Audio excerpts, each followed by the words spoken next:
Thank you very much. I was in the back. I was like, so Roger, what do you want me to talk about? He's like, well, people like football, talk about football, and talk about the guild, and talk about business, and maybe you want to talk about politics too, and then take questions. So Roger, God, and my wife all overestimate my abilities, okay?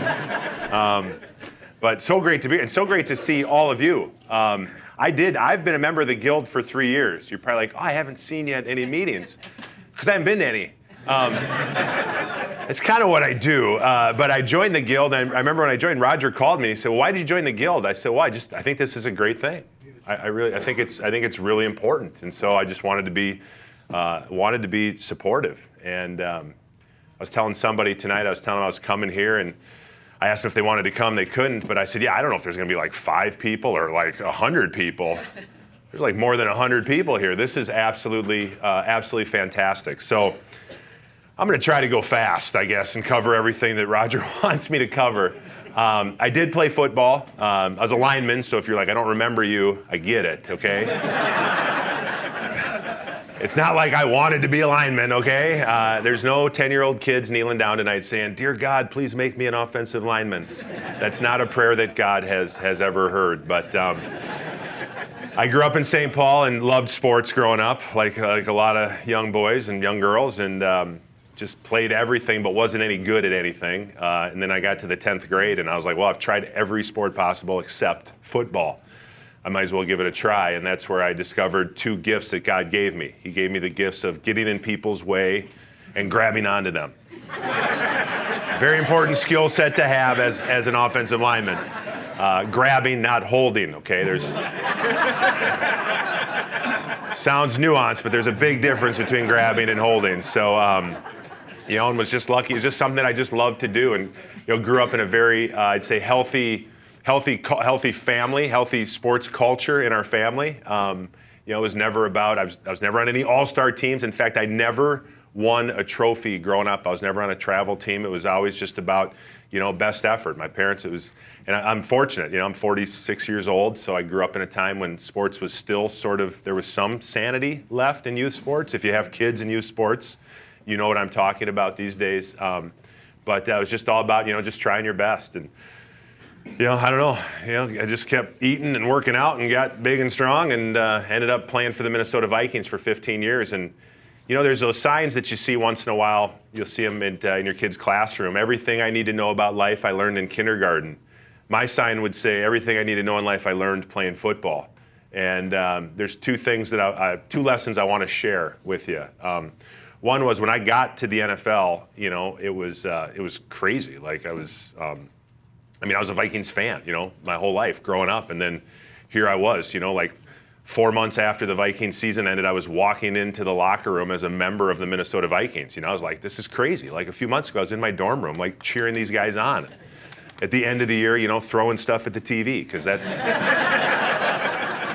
how all Viking seasons end.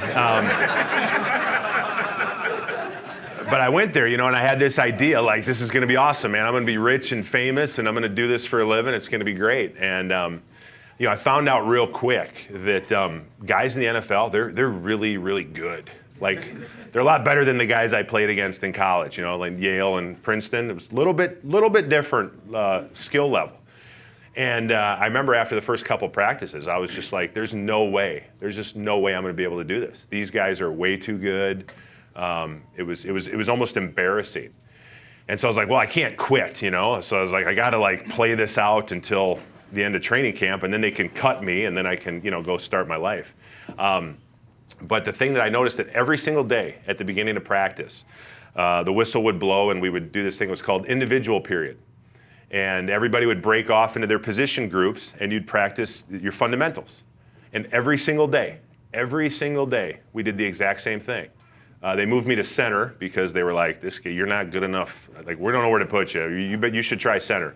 And so the first thing I would do every day is for 5 minutes, I would practice snapping the football to the quarterbacks. It was, you just bend over, you put your hand on the ball, and the quarterback puts his hands underneath you. Takes a little getting used to, all right? And you would just practice snapping the football. We would do that every single day. And then we would go down and we'd get in these things. They're called shoots. You get in these things. It sounds like, when I heard shoots, I was like, my mom grew up on a farm, so I'd spend time on the farm, shoots with the cows. It's pretty much the same thing. We're just cows. They put you in these shoots and you got to come out, you got to stay low, and then we'd practice but it was the same drills every single day over and over and over again. And I said, well, it doesn't take any talent to do these things, It doesn't take any talent to snap a football between your legs. Don't tell anybody, but it really doesn't take much talent. It doesn't take talent to stay low or put your hands in a certain spot. I was like, well, I'm just going to do these the best I can. At least they're not going to yell at me for this. They can yell at me when I go out there and John Randall beats me for the 1,000th straight time, but they're not going to yell at me for doing these drills wrong. And what I found out was it's like, geez, if you get really good at these drills, there's actually like carryover, then you do this on the field when it's like real action, and like this stuff actually works. It's kind of crazy, And so that was exciting to me, as I kind of started to actually get the hang of it. But I did those drills every single day for 15 years. There was never a day where it was like, nah, I've already done that. I got it. What's next? It's like, no, this is all there is. 100 years from now, they're going to be doing the exact same drills. The fundamentals never change. And it's kind of, I'd sit back because I considered myself a low talent guy in the NFL, and I'd look around and I'd kind of, you get these super talented guys coming in every single year, guys that had great college careers. But then they'd get to the pros, and there was two things that, could always look like, why didn't a guy make it? I mean, of course, not everybody's going to make it. I mean, it's a very, very competitive business, obviously, and they bring in, 100 guys, and only 53 guys make the team. But it's like, why didn't guys make it? Why did these guys with more talent, with great college careers, great pedigree, all this stuff, why didn't they make it? There was always two reasons I could point to. One was they didn't want to grind. They didn't want to grind it out. They were probably really big and strong and fast early on, and so when they were young, they just got by on talent. And in high school, they mostly got by on talent, and even in college. You get to the NFL, nobody's that good. I know sometimes, guys make it look easy, but nobody's that good where they just get by on talent. Number one was guys didn't want to grind. And number two, it was obvious, a lot of these guys, the NFL was really the first time that they had encountered real adversity, where it wasn't going to be easy for them, that they were going to really have to dig deep. They were going to have to deal with failure on a daily basis. In the NFL, it's a little bit different. I coach middle school football, right? My number one job is to make sure kids are having fun and make sure that whatever parent was supposed to bring the snack brought the snack. That's like the most important thing, all right? In the NFL, nobody cares if you're having fun. In fact, if you're having fun, you're probably doing something wrong, right? We're supposed to be miserable. We're supposed to be very miserable. But these guys, they just couldn't do it. They just weren't willing to kind of reach down inside and admit that they weren't good enough, put in the extra time, deal with the daily failure. When you fail, it's very public, not just in games, but in practice. You watch the film in front of all your peers. They point out every single thing you do wrong. They really couldn't humble themselves to admit that maybe they weren't good enough, or maybe just even on that specific play, they weren't good enough. There's a certain level of humility. Me, I was lucky. I've been losing my whole life. Failure was nothing new to me. So I was like, hey, I'm used to this, That was a joke. You can laugh at the jokes. All right. But I looked at the guys that were great players, guys that I played with who are in the Hall of Fame, guys that are going to be in the Hall of Fame, or guys that just had great careers. They were maniacal about the fundamentals. And I guess, sort of a cliche way to say that nowadays is the process, obsessed with the process. I figured out, I wouldn't have articulated it this way, but I had to become obsessed with the process because that was going to be the only chance I had to be able to survive. And I was just trying to survive for 1 year. I mean, I didn't think I'd last as long as I did. People say, how'd you last so long? And I'm not joking. I do say, by the grace of God. But I also say that, my body was just made for the abuse. I've never broke a bone in my life. My mom was a dairy farmer. When I was a kid, I don't ever remember drinking a glass of water. I think all we drank was milk. I get X-rays all, every time you get hurt, they're like, well, let's get an X-ray, and the doctor always be like, gosh, you have like the densest bones of anybody we'd say. I'm telling you, man, milk works. Huh? I try to tell my kids that. They don't believe me, but that ability to just grind day in and day out. It doesn't matter if you've done something 1,000 times before. What matters is that you're doing it again. That was number one. And number two, what I learned, unfortunately, after I left the Vikings, but culture matters. I didn't realize, but when I played for the Vikings, my rookie year was 1998. I know, 1998. All right, it's only been 25 years. I'm sure we'll get over it at some point. But there was always, we had Red McCombs as our owner. We had things like the Love Boat scandal, and all these other just terrific moments in Vikings history. Listen, harmony, like when you're on a football team with 53 alpha males, like harmony does not exist, it doesn't. There's always a certain level of disharmony, but quite frankly, there was a certain level of dysfunction with the Vikings because we didn't have leadership. We didn't have great ownership. We didn't really have stability. There really wasn't anybody kind of that owned the culture of the whole team. I'm not talking just the football, but it's an entire organization. There wasn't any alignment with the head coach and the president and the ownership, so it was just kind of like, it was really just a bunch of individuals.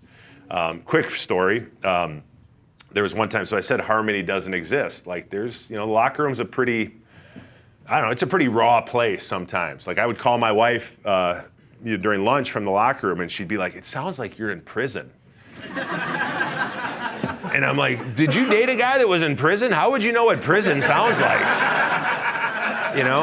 But it's loud and it's very raw, and so one day there was something that happened on the practice field, and it spilled over into the locker room, and next thing you know, two guys are going at it, and we're trying to break it up, and one guy hurts his hand, and so now it's a story. This guy hurt his hand in a post-practice fight, and he might not be able to play on Sunday. So the next day, the reporter's like, hey, how about this fight? Like, is this team in disarray? And I was like, the fight? They're like, yeah, there was a fight yesterday in the locker room. We know you know that there was a fight. And I was like, I'm just trying to figure out what fight you guys are talking about, because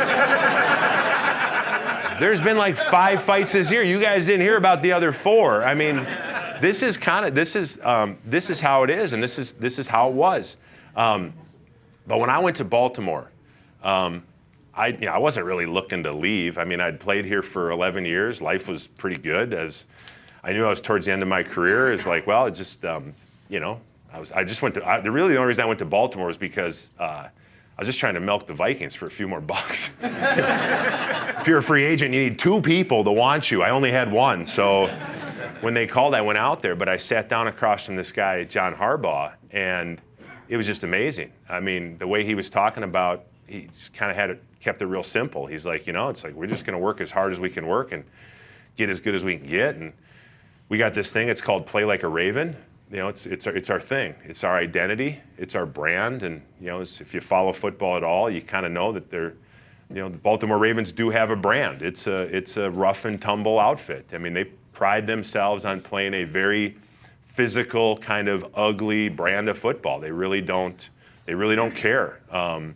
Their whole thing is, we'd say when teams wake up Monday morning, we want them to know that they played the Ravens, meaning like they're a little bit more sore than they normally are. But he was talking about the process, and he kind of laid out this vision that, like, as a free agent, I wanted to be a part of that.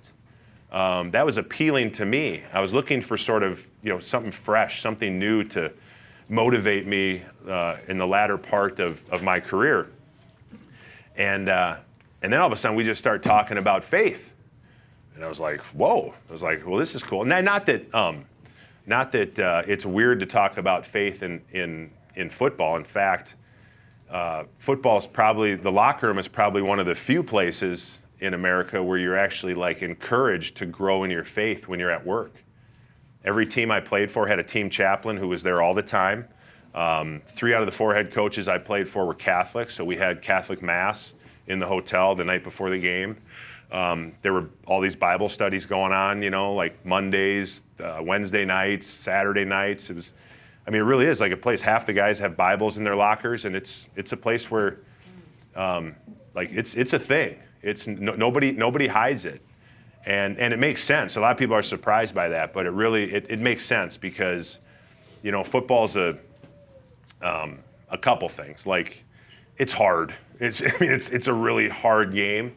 And then you've got like these really high highs and low lows, and you're kind of searching. Even if you're not trying to actively pursue your faith, we're all human beings, and in your heart, we're all looking for what's real, and as a player, none of it's real. Like, nothing in the NFL is real. The fame and the money and all this, it's not real. So guys are searching. They're searching for, what's more, what's out there.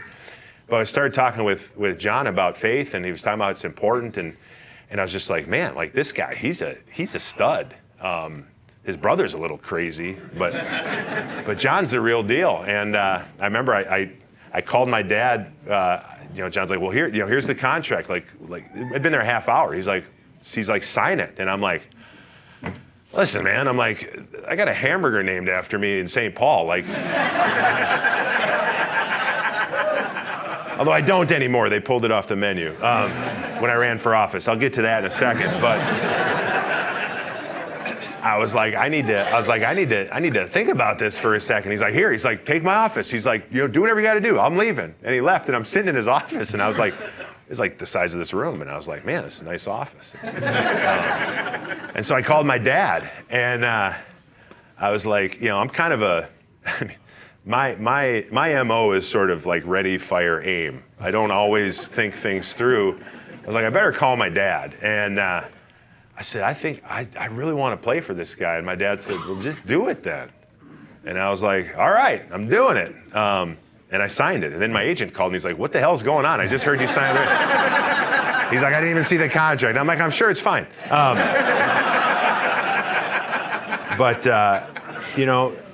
I saw that my 4 years with the Ravens was, culture matters. Leadership matters. Everybody's looking for inspiration.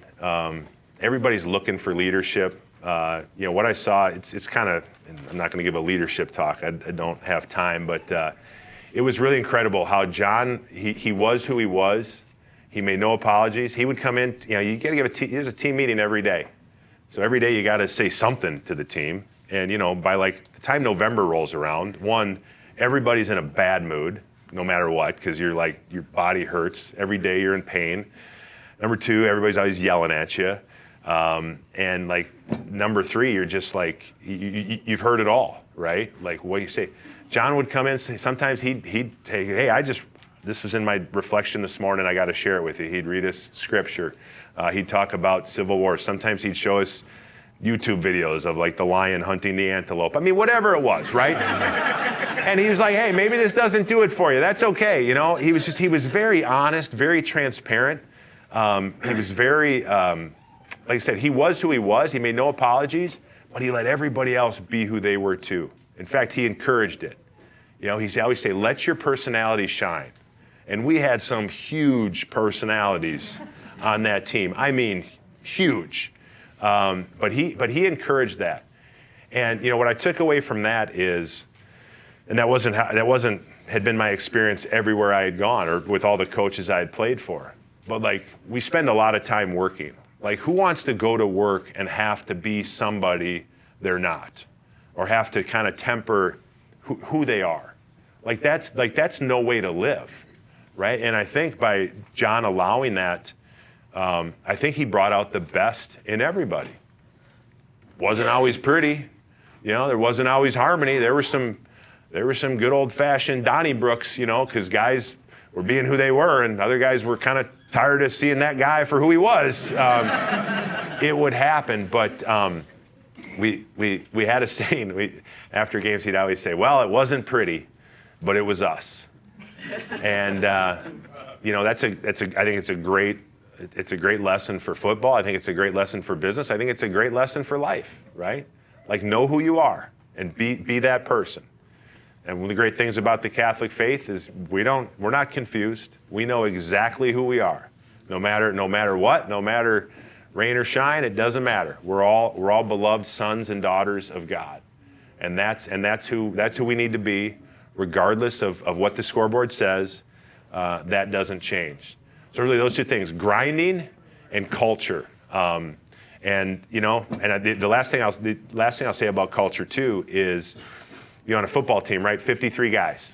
Everybody's got a job to do. So most guys, there's only 22 starting positions. So like everybody who plays in the NFL was a starter in college, was probably, the big man on campus. And then they get to the NFL, and not everybody's a starter. You guys got to back up. They've got to back up 2, 3, 4 positions. Some guys get moved positions. A lot of guys got to play special teams. Nobody wants to play special teams. Oh, you wouldn't want to play special teams either. It's a horrible existence. Hard way to make a living. But you got to do what you got to do. One, for your job, but two, because that's what the team needs you to do. And I always felt like John did a great job of making everybody feel like that their job was important. He acknowledged that their job was hard, also let them know that it was important, and also let them know that everybody else was counting on them to do their job. And I know it's not like this everywhere, like in every organization. It's probably not like that in most places, but literally, like, I don't know if the guy, covering a punt, right? I don't know if he can win a game for you. He probably can't win a game, but he can lose a game for you. And in football, like, it's very clear what everybody's roles and responsibilities are. Even though you're part of a team, you're part of this thing that's greater than yourself, and I think it allows you or enables you to go, beyond yourself, beyond your limits, do things that you didn't think were possible. But it's very clear what your responsibility is on any single play. And then you own that. You get graded, plus or minus, plus, dash, or minus. The dash is just like you're a non-factor. Like the ball didn't come your way or whatever. But it was great because you could always accountability. Accountability was very clear. And I always thought I've had one real job in my life. So I went and worked at the NFL league office in New York City, which sounds awesome. It's not. It was terrible. It was like a giant law firm. No offense to the lawyers here. Actually, I don't care. I'll offend you lawyers. We had to wear suits and ties, and I thought I'd go there, like we'd be throwing Nerf footballs down the hallway. It was like super stuffy. I was like, gosh, this is terrible. And everybody just walk around like with their heads down. It was terrible. What was the point I was going to make? Maybe I just wanted to rip the NFL off. Oh, so I go there for my first day of onboarding, and so first the gal's like, well, here's your job, here are your responsibilities. And I was like, well, that's great. I was like, what are the fundamentals of my job? Like, I was speaking football. I was like, what are my fundamentals? Like, what do I need to get good at? And she looked at me like, what? She's like, listen, I'm 37 years old. I've never had a real job before. Like, how does this email work? I didn't know. Because here's something too. When I played football, I was only focused on football. Like, my whole thing was, this is the best job I'm going to ever have. I'm going to do 100%. They say, in the off season, do this and have internships. I was like, screw that. I'm playing football as long as I can. I'll figure out the rest after football. And so I didn't know any of this stuff. And I said, what are the fundamentals of my job? And she was just like, she was like holding me like, this is what you're going to be accountable for. Like, but how do I do that? Like, I'm your employee. You're the coach. Tell me, like, what do I need to get good at so I can accomplish that? Number one. But number two, like the lack of accountability in corporate America was just maddening to me. I mean, and just the speed that things moved at, or lack of speed. I left work a lot of times at 5 o'clock. I'd leave at 4. Because there's an hour train ride home. So I was like, I'm not getting home at 6. I'd leave at 4. But I'd walk out of there, I'd say, like, did I get anything done today? Like, honestly, I sat in 7 meetings. I can't say I got anything done. And there was I'd have my annual review, and I'd just be like, I don't know what we're talking about. All I do is like push paper across my desk and answer emails. Anyways, my point is this, is like as somebody who just wants to work, just wanted to work, it was, I loved football because I knew what I was going to be evaluated on. It was crystal clear. On this play, I got to do this. And they would equip me with the tools to do the job, and then I would have to go out there and do it. And so in business, I kind of try to quote dumb it down to that level and make it that simple for me and people that I'm working with. So you're probably wondering, like, well, business, well, what do you do, right? That's what my wife asks me all the time. What do you do all day? I don't do anything super exciting. I do a couple different things. I'm kind of a business development guy, I guess. I'm involved in a few small companies. I like small teams. I'm not an investor. I work at these businesses, and I like working with a team, and I like trying to, create something out of nothing or get something to the next level. I have an exteriors company. I have a premium goods company, which I'm not a fashion model, obviously, but we sell premium bags and blankets and stuff, and I'm involved in an advertising company as well. But why do I do that? It doesn't really matter. We're not curing cancer. For me, it's the thrill of working with people, closely with each other, pushing each other, and being able to share in the successes and the failures. Early business startups. There's a lot of bad days, if you will. There's a lot of days where you feel like you take 2 steps backwards, and that's where, again, I'll go back. You just have to grind. You have to know the process, and you just got to keep putting one foot in front of the other. And it also just so happens that, like, everybody I'm in business with is Catholic. Now, do I discriminate? Probably. Actually, I have one business partner. He's a Protestant, so I'll come in.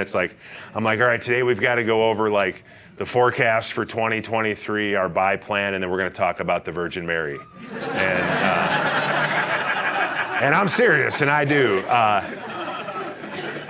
Because again, I'll go back. I don't want to have to be somebody that I'm not. Like, to me, to just go to work and for 8 hours and sell widgets and then go, if I can't talk about my faith, if I can't live my faith, if we can't buzz out at noon and go to mass or whatever, then like what am I doing here? Like, this isn't how I want to spend my time.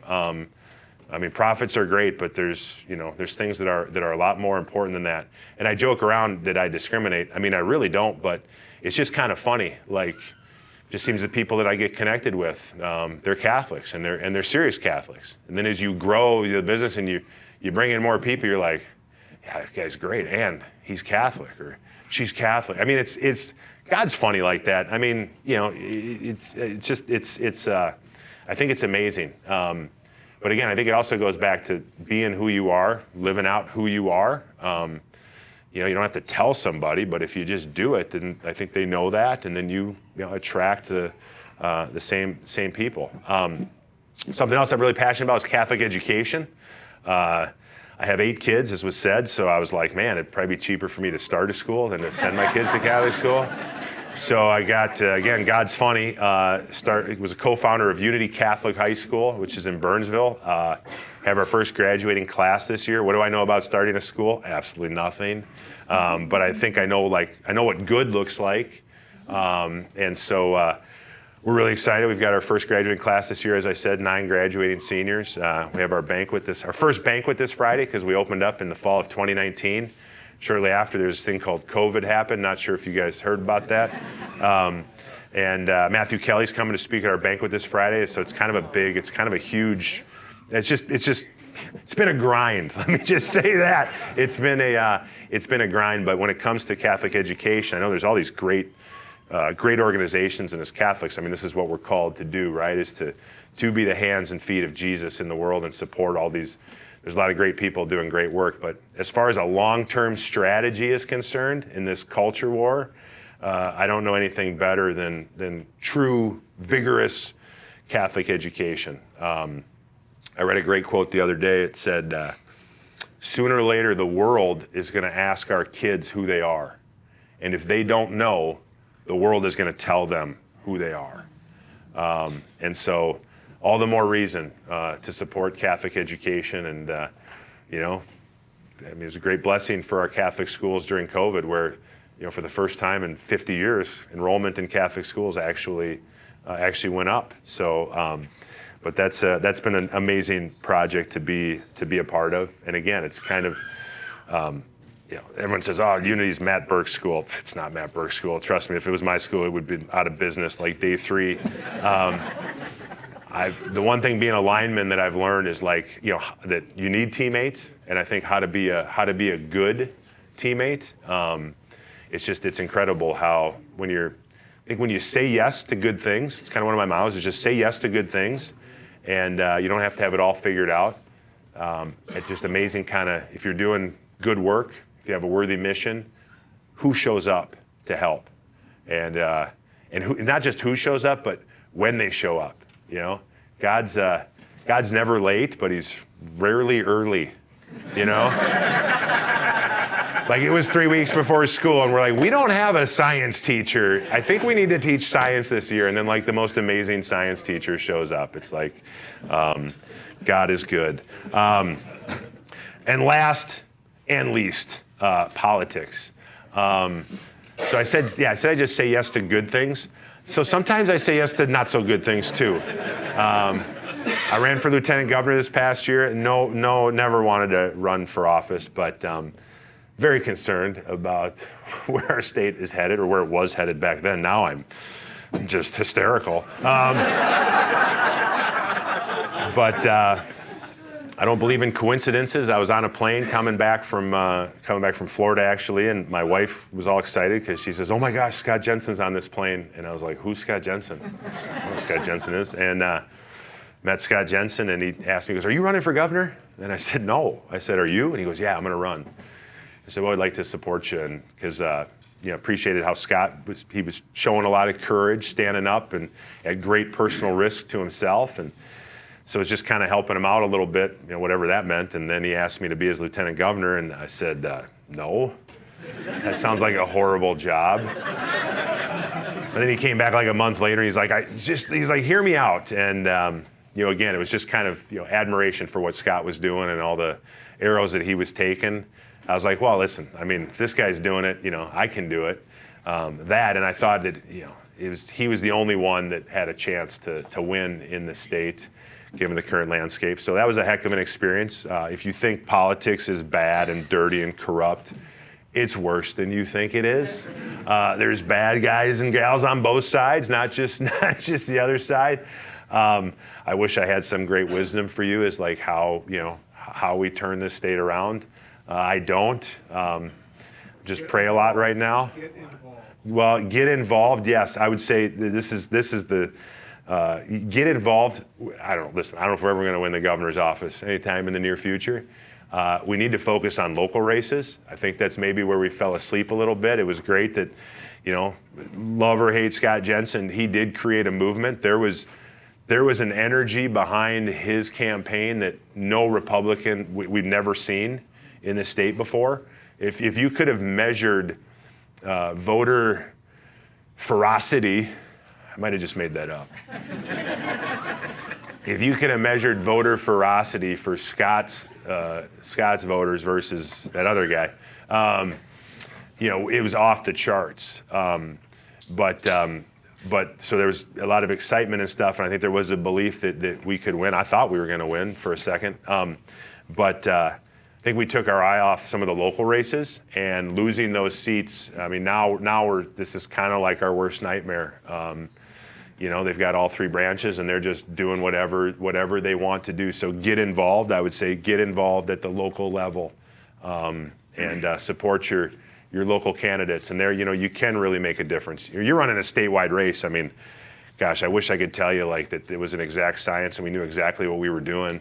Obviously we didn't. You're just doing the best you can. Every day there's 100 different pieces of information, and you're trying to, compute it all, put it into your computer and spit it out. Here's what we should do today. And you're flying all around the state and you're doing all this stuff, and you're hoping it matters. But in small areas, in districts, you can make a difference with just a few people, knocking doors and making calls and doing those things. So I think the next step for us, politically speaking, is to get involved in the local races and try to have at least some kind of barrier there. So, so at least there's some semblance of this state that we all know and love, and who knows, right? It's not the altar that we worship at. It's not our God, and it's certainly important because we would have this debate all the time in our meetings. They'd say, well, politics is downstream from culture.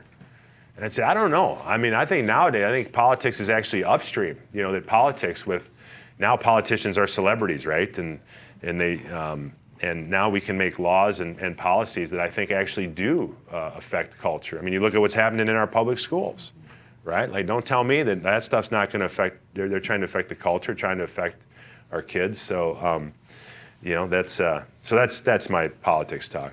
I'm trying to end on a positive note now. I shouldn't have closed with politics, but no. I tell you what. I mean, coming to something like this, it's we get all the bad news and this and that, and it's easy to kind of get full of despair sometimes. But if you'd have said that, hey, there's 100 and some odd Catholic business people showing up for a meeting tonight, and all sorts of good stuff is going on, and all these good people at the tables back there, theology of the body. I mean, it's like connected with them a couple years ago, and I see there's a lot of good stuff out there, right?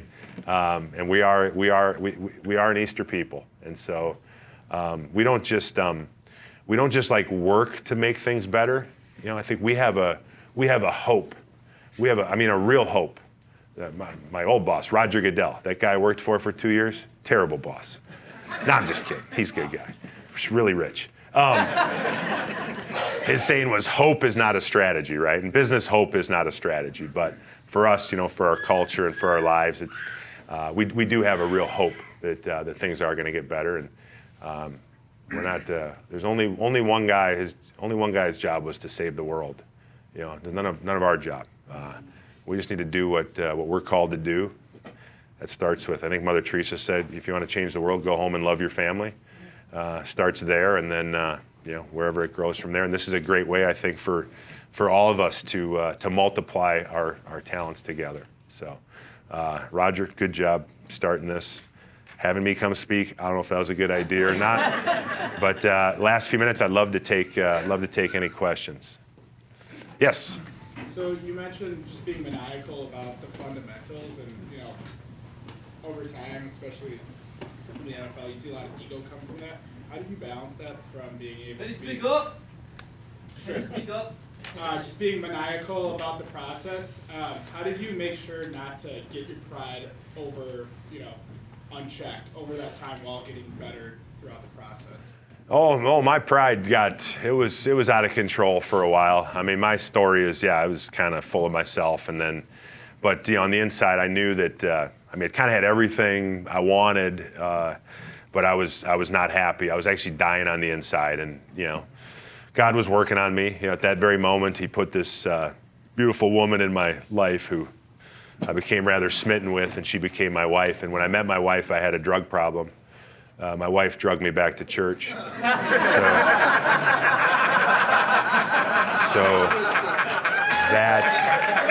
that was a good thing.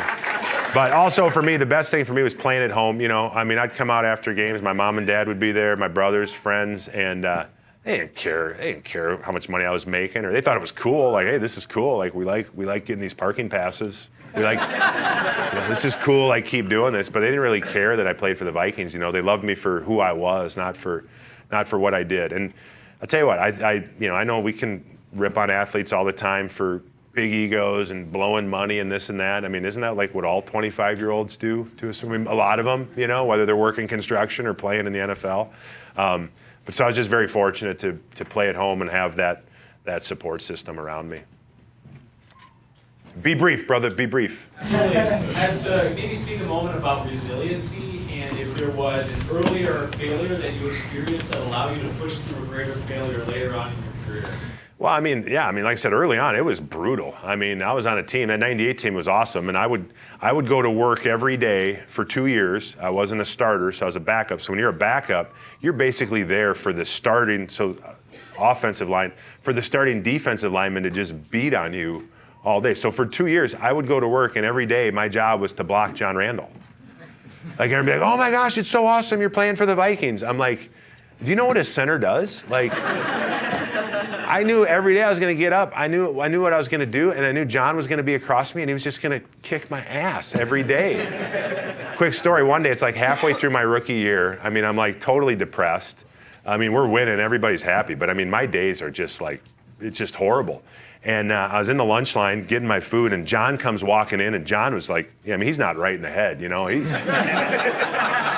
he's all fired up, and I'm just like scooping up my food, and he comes over, and he's like this, and he's going like this, and I was just like, oh, just leave me alone, dude. And I was like, hey, John, and John's like, today at practice, I'm going to take your soul. And, you know, I believed him. I thought that it was actually going to happen on that day. But you know what? Again, it's kind of funny. I take this for parents out there. You know, my parents would always say, I don't care what grades you get, just try your best. I don't care if you win or lose, just try your best. And you always think, oh yeah, whatever. And look, I got to the NFL, and I was like, that's all I can do. And so for me, like, you know, if you never give up, you're successful. Like that's it. And so it's just like keep grinding. And then, you know, you just look for those little wins. Like, geez, I think I blocked John Randall that play. I got to watch the film. I think I actually blocked him once. And then, you know, you just the little successes kind of break it down into that. But yeah. Yes. Did you have any mentors during your time in the NFL that left a particularly, you know, possible mark? Yeah, I mean, I had a lot of great mentors. Probably number one, Jeff Christie, who was the starting center at the time. I mean, the Vikings were so cheap, we would go on the road and we would actually share rooms. So Jeff Christie's a Pro Bowl center, and he's got a room with this rookie, guy who's like barely made the team. And I remember we'd be on the road, and I knew I wasn't going to play the next day, and we'd be watching TV, and Jeff's like, well, I'm going to go to bed. And I'd be like, yeah, okay. I'd be like, oh, you want me to turn the TV off? Whatever you need, Jeff. Like, I mean, but he was just really open. I'd sit next to him in meetings, and he was always very helpful. I was trying to, you know, learn the position, and I'd always ask him questions. He was great, and he was a great inspiration because he was, you know, undersized and kind of sort of his career was kind of left for dead a little bit, and they made him a center, and it worked out. And I said, well, gosh, you know, if this guy can do it, maybe I can do it too. Jeff was awesome. Yeah. Yes. Well, yeah, I mean, the best, you know, Bud was funny because I grew up watching Bud, and then he had an office there, but he was never in his office. And the only time we'd ever see Bud was when, you know, he loved to hunt and fish. So Bud loved to hunt and fish. He's also, like, notoriously cheap, like the cheapest guy ever. So we'd see Bud, we'd be practicing, and Bud his Suburban and boat would pull into the parking lot, and he'd go down to the maintenance shed. They had a big gas tank, and he would he'd fill his Suburban and boat full of gas, and then he'd like go fishing. I could tell you 100 Bud stories. I think the one I liked the best was when Brad Childress came in as a coach. We started off 4-2, and then we lost 4 in a row, and it was 4, and so we were 4-6. And I was in the hallway talking to one of the coaches, and Bud was actually in the office, and he comes walking down, and he kind of pokes his head into Brad's office. You're in the middle of a 4-game losing streak. Like, you think the sky is coming down. And Bud was just really quiet, and he was like, yeah, coach. He goes, you're smart, coach. And Childers, who was wound pretty tight, was like, what do you mean, Bud? He said, you don't want to win too many games too early.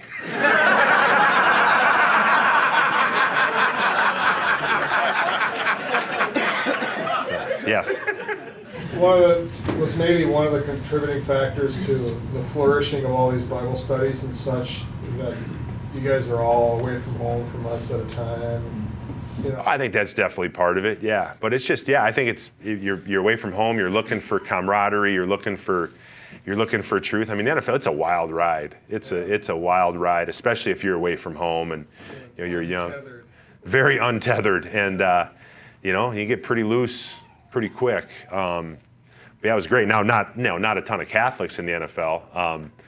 Like I'd say, they have Catholic Mass, and then they called it fellowship at the same time. And at the fellowship, there'd be like 40 players, and then at the Catholic Mass, it'd be like me and 6 coaches. Which then I always had to do the readings. It's like I just want to go play football. I don't want to do the readings. I don't want to get the hard words. But yes.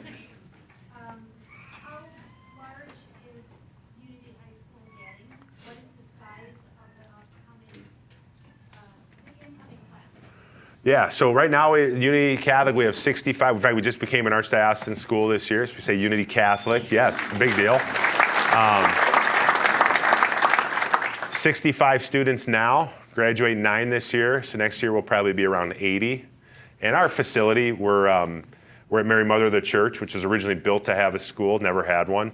We think we can probably fit about 120 in there, and we think that's a perfect size. We want to stay small.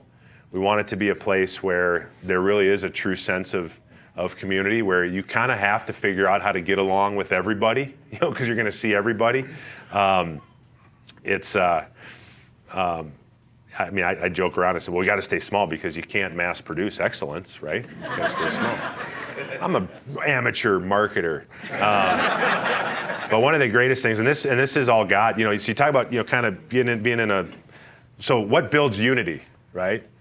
Common suffering builds unity. That's why in a football team, I think you're so close. You do go through this suffering, this training camp, and you become close. And so we had an accreditation visit last year. These people come in and they look through all your files and they observe, and you get this non-public school accreditation, whatever. So when they left, their principals from other schools, when they left, they said, there's two things about, this was 2 years ago, there's two things we really noticed about Unity that's different than all the other schools we've been in. That was just 2 years ago. They said, one, we were told that masks were optional. It's like, yeah, we really don't try to advertise that outside the building, We didn't make kids wear masks. And number two, and number two was they said, it's obvious there's a real sense of family in this school. And that was just like, that was God. But it was also a product of, we tell these kids like, hey, you got a beef with this person? Well, guess what? They're in your science class, they're in your math class, they're in your English, they're in every class. So you got to figure it out, And we're not going to do it the football way in the locker room. We're not going to duke it out, We're gonna work through it. But yeah, I think it's a model that, listen, we just need different types of schools for different types of kids, especially today. And we're not the school for everybody, for sure. But why I think Unity Catholic is important beyond the families that we're serving is that it's a model. It shows that not everything has to look like the legacy schools that we have.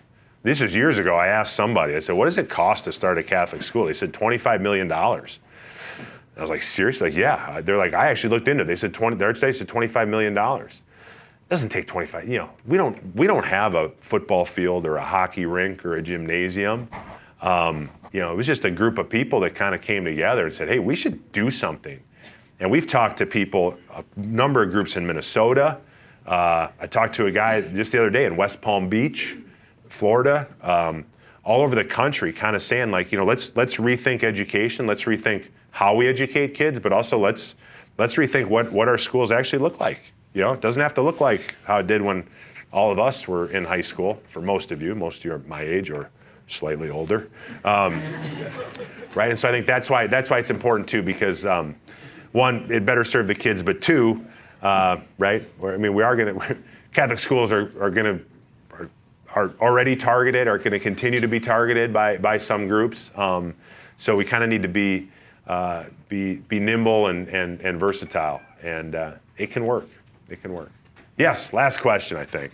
Who's your favorite saint and why? Well, there's a lot of good ones.